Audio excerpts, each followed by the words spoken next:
वालेकुम everyone, welcome to my YouTube channel chemistry by Mishal. आज हम लेक्चर नंबर 2 देखेंगे केमिस्ट्री का, which is about states of matter. यानी हमारे पास जो मादा है उसकी कौन कौन सी हालतें। अब मैंने आपको पहले बताया था कि मादा क्या होता है कि एक ऐसी चीज़ जिसका वज़न हो, जो जगह घेरती हो और जिसका एक स्पेसिफिक वॉल्यूम हो, उसको हम मैटर कहते हैं। एंड स्टेट्स ऑफ मैटर के अंदर मैंने आपको 4 चीज़ें बताई थी। फर्स्ट ऑफ ऑल सॉलिड यानी ठोस, सेकेंड वन लिक्विड यानी माया, third one gas and fourth one था हमारे पास प्लाज्मा। यानी हमारे पास 4 स्टेट्स ऑफ मैटर। अब ये जो 4 स्टेट्स ऑफ मैटर है, इनके बारे में डिटेल के साथ आज हम स्टडी करेंगे। सबसे पहले आपको ये पता होना चाहिए कि जो हमारे पास पूरी दुनिया है, वर्ल्ड है, वो सिर्फ और सिर्फ 2 चीज़ों पर मेन मुश्तमिल होता है, एक matter and second one energy. यानी कोई भी आप चीज़ को लो, या तो वो मैटर होगी या फिर वो एनर्जी होगी। अब मैटर और एनर्जी में क्या डिफरेंस होता है कि जो हमारे पास एनर्जी है ये नॉन मटेरियल थिंग होती है। यानी नॉन मटेरियल थिंग का क्या मतलब है कि ना तो इसका वज़न होता है और ना ये कोई जगह घेरती है। जैसे हमारे पास वाटर है, अब वाटर को आप देखो तो वाटर का एक स्पेसिफिक वॉल्यूम होता है। जैसे हम कहते हैं 1 लीटर है, 2 लीटर है, 3 लीटर्स है, जितने ml है, जितना भी है, ये एक स्पेसिफिक वॉल्यूम इसका होता है। उसके अलावा इसका वेट होता है, यानी आप इसको केजीज में भी मेजर कर सकते हो। तो इसका वॉल्यूम भी है, इसका वेट भी है, तो एज ए रिज़ल्ट ये हमारे पास आता है मटेरियल थिंग के अंदर। लेकिन अगर आप चाहे हीट को देखो, अब हीट एक एनर्जी की एक फॉर्म है, ठीक है। अब हीट के अंदर आप ये नहीं बता सकते कि वो कितना वॉल्यूम घेरती है, उसका कितना वज़न है। तो ये चीज़ें जो है वो एनर्जी के अंदर आती है। यानी हमारे पास जो होल वर्ल्ड है, it is made up of 2 things, matter and energy. Matter जो है हमारे पास क्या है, all things other than energy. यानी ऐसी तमाम चीज़ें जिनका वेट हो, यानी जिनका वज़न हो, एंड दे ऑक्यूपाई स्पेस, यानी हमारे पास वो वॉल्यूम को ऑक्यूपाई करते हो, यानी उनका एक स्पेसिफिक जो है, ये एक मखसूस जो है वॉल्यूम हो, उसको हम क्या कहते हैं, मैटर कहते हैं, मादा कहते हैं। Matter exist in various distinct forms. यानी हमारे पास मादा जो है वो कई तरह की शक्लों में पाया जाता है। And is encountered in all parts of daily life. यानी हमारी जो रोज़मर्रा की ज़िंदगी है उसमें हमें जो है वो बहुत ज़्यादा हम इसको इस्तेमाल करते हैं। जैसे हम पानी देख लें, बर्फ़ देख लें, गैस देख लें, मीथेन गैस हो गई, ये सारी जो है वो मादे की हालतें हैं और इन सब चीज़ों को हम अपनी रोज़मर्रा ज़िंदगी में इस्तेमाल करते हैं। Now let's talk about states of matter. State of matter के अंदर यानी मादा की कौन सी हालत है, ये मैंने आपको पहले बताया था, solid, liquid, gas and plasma. अब स्टेट का क्या मतलब है, यानी हालत, यानी एक ऐसी फॉर्म जिसके अंदर मैटर एग्जिस्ट कर सकता हो, यानी उसके अंदर पाया जा सकता हो, उसको हम स्टेट कहते हैं। हालत तभी कहलाएगी ना जब वो कोई चीज़ उस शक्ल में पाई जाएगी, तो उसको हमने स्टेट ऑफ मैटर कह दिया। और ये 4 होती हैं। जैसे कि आप देख सकते हैं, ये हमारे पास है सॉलिड, जिसमें जो तमाम पार्टिकल्स हैं वो आपस में अटैच्ड हैं स्ट्रॉन्ग इंट्रामोलिकुलर फोर्सेस के थ्रू और आपस में करीब करीब अटैच है, ठीक है। ये हमारे पास है एक क्रिस्टलाइन सॉलिड। मैं इसको आपको आगे भी बताऊंगी कि क्रिस्टलाइन सॉलिड क्या होता है, लेकिन आप यहाँ पे देख लें कि इसके अंदर बहुत कम स्पेसिस हैं, 2 एटम्स के दरमियान या आप मॉलिक्यूल्स के दरमियान देख लें। इस तरह लिक्विड के अंदर स्पेसिस थोड़ी सी ज़्यादा होती हैं, यानी इनके अंदर इंट्रामोलिकुलर फोर्सेस थोड़ी सी कम होती हैं, वीक होती हैं, कमज़ोर होती हैं। और गैस में बहुत ही कमज़ोर होती है, इसलिए वो आज़ादाना मूव कर रहे होते हैं उसके सारे मॉलिक्यूल्स और atom. Fourth one is plasma. इसके अंदर केटाइन होते हैं, इलेक्ट्रॉन्स होते हैं और हमारे पास जो वो न्यूक्लियाई होते हैं। अब हम इनको वन बाय वन डिस्कस करते हैं, फिर हम इनकी सारी प्रॉपर्टीज़ भी देखेंगे, खसूसियात भी देखेंगे कि क्या क्या हर स्टेट की खसूसियत है। First one is gases. Gases have the molecules which are widely spaced and have no order. जैसे आप देख सकते हो कि वाइडली स्पेस्ड है, यानी दूर दूर है। अब हर मॉलिक्यूल दूसरे मॉलिक्यूल से दूर दूर है, ठीक है। तो ये हमारे पास किसकी खसूसियत होगी, गैस की। यानी उनके अंदर जो मॉलिक्यूल्स हैं, यानी अगर आप देखो मीथेन गैस है तो CH4 उसके अंदर, ये मीथेन का फार्मूला है, तो एक ये CH4 का मॉलिक्यूल हो गया और एक ये CH4 का मॉलिक्यूल हो गया। अब ये दूर दूर है, इनके दरमियान फोर्सेस ऑफ अट्रैक्शन है, यानी एक का दूसरे के साथ लिंक है जिसके थ्रू वो एक दूसरे से अटैच है, वो बहुत ही वीक है, ठीक है, ना होने के बराबर है। इस वजह से जो गैसेस है वो इजीली कंप्रेसिबल है। अब जैसे आप एक बलून लोगे तो बलून के अंदर गैस भर लोगे, ठीक है, आप उसको इजीली कंप्रेस कर सकते हो। इसका क्या मतलब हुआ कि जो गैसेस है वो इजीली कंप्रेसिबल है। उसके अलावा इनकी डेंसिटीज़ बहुत लो होती हैं। डेंसिटी क्या होती है, मैस ओवर वॉल्यूम, ठीक है। अब जिस चीज़ का आपने ये चीज़ याद रखनी, जिसका मैस ज़्यादा हो ना, ये हमारे पास है density is equal to mass over volume. तो जिसका मैस ज़्यादा हो किसी भी चीज़ का, उसकी डेंसिटी ज़्यादा होती है। और जिसका वॉल्यूम ज़्यादा हो उसकी डेंसिटी क्या होती है, कम होती है। अब आपको पता है कि गैसेस जो है वो ज़्यादा वॉल्यूम जो है वो ऑक्यूपाई करती हैं, वो ज़्यादा स्पेस जो है वो चाहती हैं कि ज़्यादा जगह पे वो फैल जाती हैं। इसका मतलब उसका वॉल्यूम ज़्यादा है, तो वॉल्यूम ज़्यादा होगा तो डेंसिटी ऑटोमेटिकली क्या हो जाएगी, कम। तो इस वजह से गैसेस की डेंसिटी लो होती है। अगर आपसे कोई पूछे कि गैसेस की डेंसिटी क्यों लो होती है, तो उसकी रीज़न ये है कि उनका वॉल्यूम जो है वो हाई होता है। Second one is liquid. Liquid have the molecules which are closely attached but move randomly, यानी हमारे पास वो अटैच तो होते हैं क्लोजली, लाइक ये देखिए आप क्लोजली अटैच हैं, लेकिन इसमें क्या होता है कि हमारे पास जो है वो रैंडमली मूव कर सकते हैं। जैसे आप पानी है, पानी का जो ग्लास आपने बड़ा हुआ, ठीक है, आप उसको गिराते हो तो इजीली पानी जो है फैल जाता है, ठीक है, तो वो रैंडमली जो है वो मूव कर रहा होता है। लेकिन वो गैस की तरह नहीं होते कि मॉलिक्यूल दूसरे मॉलिक्यूल को छोड़ के ही चला जाए, यानी इसमें स्पेसिफिक इंट्रामोलिकुलर फोर्सेस होती हैं। एक होता है हमारे पास इंटरमोलिकुलर, एक होता है इंट्रा। यहाँ हम देखेंगे इंटरमोलिकुलर फोर्सेस को। इंटरमोलिक्यूलर फोर्सेस का क्या मतलब है कि एक मोलिक्यूल की दूसरे मोलिक्यूल के दरमियान जो फोर्सेस है वो, ठीक है, और इंट्रा होती है एक मोलिक्यूल के अंदर की फोर्सेस। यहाँ मैंने आपको बताना था कि इंटरमोलिक्यूलर फोर्सेस जो इनकी होती हैं वो सिग्निफिकेंट होती हैं, यानी गैसेस से ज़्यादा होती हैं। उसके बाद है they are not easily compressible. जैसे आप देखें, अब आपने बलून ही देख लिया, बलून को अगर आप पानी से भर लो तो अगर एक पानी से भरा हो और एक हवा से भरा हो तो किसको कंप्रेस करना आसान होता है, ऑब्वियसली उसको जिसमें गैस होती है। इट मीन्स कि लिक्विड को कंप्रेस करना मुश्किल है। इसी तरह आप यहाँ पे सिलेंडर देख लें, एक के अंदर आपने चाहे वो लिक्विड डाला हुआ है और दूसरे में गैस डाली हुई है, जिसमें गैस थी उसके मोलिक्यूल से दूर दूर, तो as a result easily compress हो गया, ठीक है, हाईली कंप्रेसिबल था।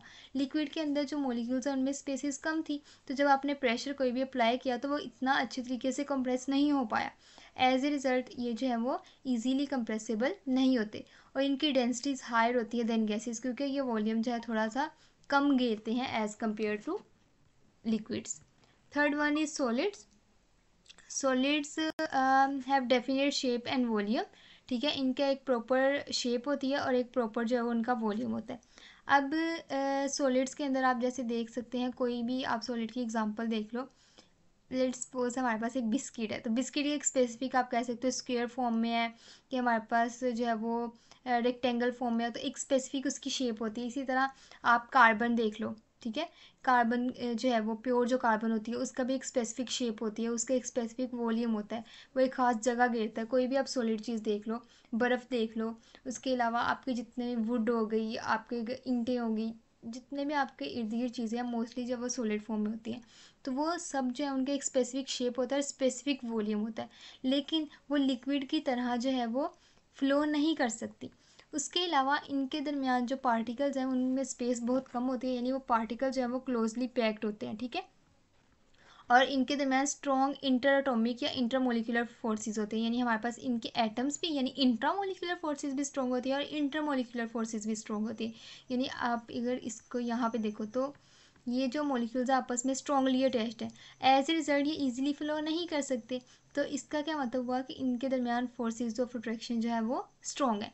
Next one is particles remain fixed oscillating about mean positions, ठीक है, यानी हमारे पास जो पार्टिकल्स हैं उनकी पोजीशन जो है फिक्स्ड होती है, यानी आप उसको मूव नहीं कर सकते जहाँ वो प्रेजेंट है। यानी अगर आपका ये वाला मॉलिक्यूल है, ये आप सॉलिड को देखो, इनमें एक ये मॉलिक्यूल है, एक ये है, एक ये है, एक ये, तो अगर आप इसको चाहो कि मैं इसको गिरा दूँ, ठीक है, आपने इसको लेट्स सपोज ये एक जैसे पानी के अंदर हमने ग्लास के अंदर हमने पानी डाला था, ठीक है, इसी तरह आप ग्लास के अंदर कोई भी सॉलिड की चीज़ रख लो, ठीक है, अब इसका एक पार्टिकल इस पॉइंट पे प्रेजेंट है, तो जब इसको नीचे गिरा दोगे तो वो पार्टिकल या वो मॉलिक्यूल जो है वो उसी स्पेस पे रहेगा, यानी वो मूवेबल नहीं है, ठीक है। तो इसके अंदर जो पोजीशन है पार्टिकल्स की वो फिक्स्ड रहती है, मॉलिक्यूल फिक्स्ड रहते हैं और वो अपनी ही पोजीशन पे ऑसिलेट कर रहे होते हैं। जैसे अगर आप एक स्पून लो, ठीक है, अब स्पून आप ले रहे हो, इसको आप हीट कर रहे हो, ठीक है, हीट कर रहे हो स्पेसिफिक टेम्परेचर, ठीक है, एज ए रिजल्ट क्या होगा कि ये गर्म हो जाएगा, ठीक है। अब ये हीटअप हो जाएगा, गर्म हो जाएगा, तो उसकी रीज़न क्या होती है कि जो मॉलिक्यूल्स है ना इसके अंदर, लेट्स सपोज ऐसे ऐसे मॉलिक्यूल्स आपस में अटैच है, ये ऊपर और नीचे लाइक अब अबव और बिलो जब ऐसे ऐसे करके मूव करना शुरू हो जाते हैं, वाइब्रेट करना शुरू हो जाते हैं, एज ए रिजल्ट ये जो है इनकी क्योंकि काइनेटिक एनर्जी इन्हेंस होती है तो ये ऐसे मूव करना शुरू हो जाते हैं और हीट प्रोड्यूस होती है। लेकिन ये अपनी मीन पोजीशन पे ही ऑसिलेट कर रहे होते हैं, उसी पे वाइब्रेट कर रहे होते हैं। ये नहीं करते कि ये यहाँ से मूव करके कहीं और पार्टिकल चला जाए, ठीक है। तो ये चीज़ आपने याद रखनी है कि सॉलिड में ऐसा नहीं होता। लेकिन अगर आप लिक्विड को हीट करो तो लिक्विड यूजुअली क्या करते हैं कि वो गैस में कन्वर्ट हो जाते हैं फ़ौरन ही, और हमारे पास जो वो एट बॉइलिंग पॉइंट वो कन्वर्ट हो जाते हैं, और उसके जो मॉलिक्यूल्स हैं वो सरफेस छोड़ के भी जा सकते हैं, ठीक है। लेकिन इसके अंदर ऐसा नहीं होता। और मॉलिक्यूल की यहाँ पे अगर आप सिंपल लिक्विड को अगर विद मतलब बॉइलिंग टेम्परेचर पे ना भी हीट करो, तो उसको आप हीट करोगे किसी भी स्पेसिफिक टेम्परेचर के ऊपर, तो एज ए रिजल्ट क्या होगा कि पहले जो एक मॉलिक्यूल इस पॉइंट पे था, लेट्स सपोज ये था इस पॉइंट पे, ठीक है, मॉलिक्यूल हीट करने के बाद यही वाला मॉलिक्यूल आपका यहाँ पहुँच जाएगा। यानी वो उसकी पोजीशन फिक्स नहीं होती, वो कभी कहीं मूव कर रहा होता है, कभी कहीं मूव कर रहा होता है। सॉलिड्स हैव हाई डेंसिटी, इनकी डेंसिटी जो है वो ज़्यादा होती है क्योंकि इनका मैस ज़्यादा होता है, लेकिन ये वॉल्यूम कम ऑक्यूपाई करते हैं, ठीक है। Then solids do not need containers for storage, मतलब उसको ज़रूरत नहीं होती कि किसी कंटेनर में डालें। जैसे आपको लिक्विड के जो है वो स्टोर करने के लिए आपको किसी भी चीज़ की ज़रूरत होती है, जैसे हम बोटल्स के अंदर वाटर स्टोर करते हैं, लेकिन सॉलिड्स के लिए ऐसा ज़रूरी नहीं होता, ठीक है। In crystalline solids particles are perfectly arranged, strongly bonded and almost incompressible. Actually ना सॉलिड्स की होती हैं दो टाइप्स, एक होता है हमारे पास crystalline solid, second one is amorphous solid. जो क्रिस्टलाइन सॉलिड होता है ना उसमें जो आपके पार्टिकल्स होते हैं वो परफेक्टली अरेंज होते हैं, ये बहुत अच्छे तरीके से अरेंज हुए होते हैं, ठीक है, तरतीब हुए होते हैं। और उसके अलावा इनके अंदर स्ट्रॉन्ग फोर्सेस ऑफ अट्रैक्शन होती है। एज ए रिजल्ट हमारे पास ये कहलाता है क्रिस्टलाइन सॉलिड। लेकिन अमोर्फस के अंदर आपके मोलिक्यूल्स जो है ना रैंडम होते हैं, इतने रैंडम नहीं होते कि जैसे वो है हमारे पास लिक्विड, क्योंकि लिक्विड के अंदर जो मोलिक्यूल्स है आल दो रैंडम होता है, लेकिन उनके दरमियान फोर्सेस ऑफ अट्रैक्शन वीक होती हैं। अमोर्फस में ऐसा नहीं होता, ठीक है। क्रिस्टलाइन में होता है कि आपके पास रेगुलर अरेंजमेंट होती है, अमोर्फस में इरेगुलर अरेंजमेंट होती है। और हमारे पास जो है वो क्रिस्टलाइन सॉलिड जो है वो ऑलमोस्ट इनकम्प्रेसिबल होते हैं। जैसे हमारे पास NaCl है, ये क्रिस्टलाइन सॉलिड की एग्जांपल है। अमोर्फस सॉलिड के अंदर आपका रबड़ आ गया, उसके अलावा आपकी जो और भी मुख्तलिफ जो ग्लास हो गया, ये भी अमोर्फस सॉलिड की एग्जांपल में आता है। Fourth state of matter is plasma. Plasma चाहे वो कॉमनली ऑब्जर्व नहीं किया जाता, इसके अंदर प्लाज्मा के अंदर क्या होता है, जो पार्टिकल्स ऐसे होते हैं जिनकी हाई काइनेटिक एनर्जी होती है। ये यूजुअली हमारे पास बनता है जब आप गैस को सुपर हीट करते हो ना, मतलब आपका एक गैस फॉर्म मैंने आपको यहाँ बताई थी ये वाली, ठीक है। इसको आप सुपर हीट करते हो तो जो एटम्स होते हैं वो अपने इलेक्ट्रॉन जो वो लूज़ कर देते हैं, ठीक है। जब इलेक्ट्रॉन्स निकल जाते हैं तो ये हमारे पास जो एटम्स हैं वो न्यूक्लियाई में कन्वर्ट हो जाते हैं, जैसे मैं आपको बताती हूँ पॉजिटिवली चार्ज हो जाते हैं, केटाइंस में कन्वर्ट हो जाते हैं। ये आपका है हाइड्रोजन एटम, लेट्स सपोज, ठीक है। अब इसको आपने एनर्जी प्रोवाइड की, ठीक है। अब ये अपना इलेक्ट्रॉन जो है वो किक आउट कर देगा बाहर। जैसे ही इलेक्ट्रॉन बाहर चला जाएगा तो अंदर आपका न्यूक्लियस रह जाएगा, ठीक है। तो इसी तरह हमारे पास जो प्लाज्मा है उसके अंदर न्यूक्लाई होते हैं, केटाइंस होते हैं, और हमारे पास जो वो नेगेटिवली चार्ज इलेक्ट्रॉन्स होते हैं। ये हमारे पास कहाँ प्रेजेंट होता है, फ्लोरिसेंट ट्यूब्स के अंदर, जैसे नियॉन ट्यूब्स है। इस तरह की जो ऐसी ट्यूब्स जो कलर प्रोड्यूस करती हैं, फ्लोरिसेंस प्रोड्यूस करती हैं, वो हमारे पास कहलाती हैं फ्लोरिसेंट ट्यूब्स। फ्लोरी फ्लोरिसेंस क्या होती है, एक्चुअली ये होता है कि आपने ना कोई भी ऐसा मटेरियल है, ठीक है, उसके अंदर आपने रोशनी डाली, ठीक है, कोई भी विजिबल लाइट आपने या यूवी लाइट उसके ऊपर गिराई। एज ए रिजल्ट जो है उसमें से कोई ब्राइटनेस प्रोड्यूस हुई, या ब्लू कलर शो हुआ, या कोई ऐसा कलर शो हुआ जो पहले वो शो नहीं कर रहा था, यानी आपने लाइट गिराई, एज ए रिजल्ट वो चमकना शुरू हो गया। ये होता है फ्लोरिसेंट ट्यूब्स, ठीक है। अब लाइटनिंग होती जो है, जैसे हमारे पास ये बिजली वगैरह कड़कती है तो ये हमारे पास प्लाज्मा इसके अंदर होता है। वेल्डिंग आर्क्स के अंदर प्लाज्मा होता है। एक्चुअली इसे क्या कंसीडर किया जाता है, पार्शली आयोनाइज्ड गैस, यानी मैंने आपको बताया था कि गैस जब वो आयोनाइज हो जाए, जैसे हाइड्रोजन गैस है, ठीक है, तो हाइड्रोजन के जो मॉलिक्यूल्स हैं या आपके कोई भी हाइड्रोजन एटम्स हैं उनमें से इलेक्ट्रॉन का निकल जाना और वापस आपके क्या बच जाएगा, आपके पास केटाइन बच जाएगा, या आपके पास न्यूक्लियाई बच जाएंगे, इलेक्ट्रॉन्स बच जाएंगे। ये सारी चीज़ों का जो मिक्सचर है वो कहलाता है प्लाज्मा। इसके अंदर इलेक्ट्रॉन्स होते हैं, आइंस होते हैं जो कि केटाइन भी हो सकते हैं, इनाइन भी हो सकते हैं। Third one is photons. Now let's talk about other states of matter which are intermediate states of matter. यानी हमारे पास प्योर स्टेट्स ऑफ मैटर 4 ही थी, लेकिन कुछ ऐसी स्टेट्स होती हैं जो मेन दो स्टेट्स के दरमियान एग्जिस्ट करती हैं। जैसे first one is super critical fluids. Super critical fluids किसके किसके मिड में आता है, गैसेस और लिक्विड। यानी गैसेस और लिक्विड की दोनों जो प्रॉपर्टीज़ हैं वो उसके अंदर होती है, लेकिन ये मिड वे होता है, ना ये तो फुल लिक्विड होता है ना ये फुल गैस होता है, और ये हाईली कंप्रेस्ड स्टेट में होता है। और अगर आप इसको क्या करो, प्रेशर इसका हाई, बहुत ज़्यादा हाई प्रेशर कर दो और टेम्परेचर जो है वो लो कर दो, ठीक है। टेम्परेचर आपने लो कर दिया, प्रेशर आपने हाई कर दिया, तो एज ए रिजल्ट ये बिल्कुल लिक्विड लाइक हो जाएगा, ठीक है। और इसी तरह प्रेशर लो कर देंगे, टेम्परेचर हाई कर देंगे, तो गैस लाइक प्रॉपर्टीज़ ज़्यादा शो करना शुरू हो जाएगा। It shows some chemical properties that are not possible in conventional solvents and may occur in supercritical carbon dioxide. Like हमारे पास solvents की जो यूजली प्रॉपर्टीज़ होती हैं उन जैसी ये प्रॉपर्टीज़ नहीं शो करता। मतलब ये ज़्यादा अच्छी प्रॉपर्टीज़ शो करता है। कुछ केमिकल रिएक्शन ऐसे होते हैं जिनको आप वाटर के अंदर कैरी आउट नहीं कर सकते, उसमें आपने प्रेशर और टेम्परेचर को ऐसे चेंज करना होता है कि हमारे पास जो है वो फेवरेबल प्रोडक्ट बन सके। तो सुपर क्रिटिकल फ्लूइड्स के अंदर ऐसी प्रॉपर्टीज़ होती हैं कि वो ऐसे रिएक्शंस को कैरी आउट करने में हेल्प करते हैं। अब इसको आप डिटेल के साथ देखेंगे देन आपको ज़्यादा अच्छे से समझ आएगी कि सुपर क्रिटिकल कार्बन डाइऑक्साइड का क्या फैक्टर्स है जिनकी वजह से वो कन्वेंशनल सॉल्वेंट से बेटर काम करता है। लेकिन अभी तक के लिए आप यही याद रखें कि ये हाईली कंप्रेस स्टेट होती है। ये यूजली आप कह सकते हैं कि गैसेस और लिक्विड के मिड वाइज स्टेट है, और इसके अंदर गैसेस की प्रॉपर्टीज़ भी होती हैं और लिक्विड की प्रॉपर्टीज़ भी होती हैं, ठीक है। इसके बाद हमारे पास आता है लिक्विड क्रिस्टल्स। अब क्रिस्टलाइन सॉलिड आपने देखा होगा, मैंने आपको बताया था, ठीक है, जिसमें प्रॉपर्ली अरेंज हुए होते हैं मॉलिक्यूल्स, और लिक्विड हमारे पास होता है वो नहीं होते। तो लिक्विड क्रिस्टल्स के अंदर क्या होगा, लिक्विड और क्रिस्टलाइन सॉलिड के दरमियान वाली प्रॉपर्टीज़ होंगी। इसको हम ये कहाँ यूज़ होते हैं, डिस्प्ले डिवाइसेस में, जैसे एलईडीज़ वगैरह में हो गया, एलसीडीज़ वगैरह में हो गया, कंप्यूटर मॉनिटर्स हो गए, क्लॉक्स हो गए, वॉचेस होगी और नेविगेशन सिस्टम हो गए। इन सब के अंदर हमारे पास क्या यूज़ होता है, लिक्विड क्रिस्टल। जैसे आप ये देख सकते हो, ये आपके पास है सॉलिड, ठीक है, और ये आपके पास लिक्विड। ये फुली रैंडमली अरेंज्ड मॉलिक्यूल्स हैं, इसके अंदर प्रॉपर्ली अरेंज्ड है, तो इनके दरमियान वाली एक स्टेट है जो कि है लिक्विड क्रिस्टल की। थर्ड वन इंटरमीडिएट स्टेट है ग्राफीन की। ग्राफीन हमारे पास है 2 डायमेंशनल क्रिस्टल, ठीक है।